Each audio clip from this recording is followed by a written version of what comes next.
several different types of asset or asset classes.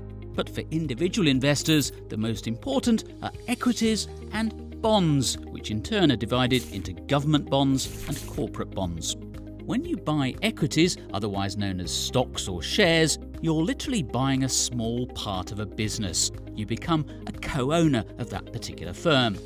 Your returns come in two different forms. First, any increase in the share price on the one hand, and secondly, dividends or your share of the profits of the business. If the firm goes bankrupt, as a share owner, you're closer to the end of the line of creditors to be repaid. When you buy bonds, on the other hand, you're lending money, either to a government agency or, in the case of corporate bonds, to a business. Your returns come from interest paid on your loan. If the business or agency defaults on its bond, you're closer to the front of the line of creditors to be repaid with any remaining capital. Equities are considered riskier than bonds and have generally delivered higher returns over time. This outperformance is called the equity premium. So although you must expect prices to be volatile at times, equities should in most cases form the largest part of a long-term investment portfolio, especially for younger investors.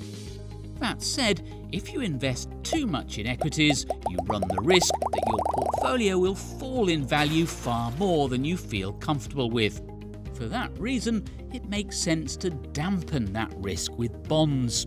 Generally, the older the investor, the larger the proportion of bonds they should have in their portfolio. The third main asset class is cash.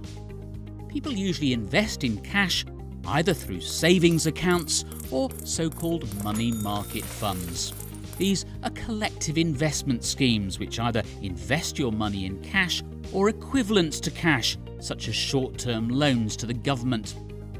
Cash is considered to be the safest asset class of all, as it's very unlikely, though not impossible, that you will actually lose any money. The big downside is that over the long term, cash usually delivers smaller returns than bonds, and far smaller returns than equities. In reality, therefore, cash is for savers rather than investors. The final asset class, usually called alternatives, principally includes property, commodities, hedge funds, and private equity funds. Some would also include in this category art, classic cars, and fine wines.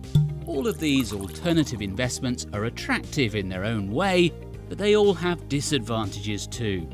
So, although you may well want to include some cash or alternative investments, or indeed both, in your portfolio, the two asset classes to focus on are equities and bonds.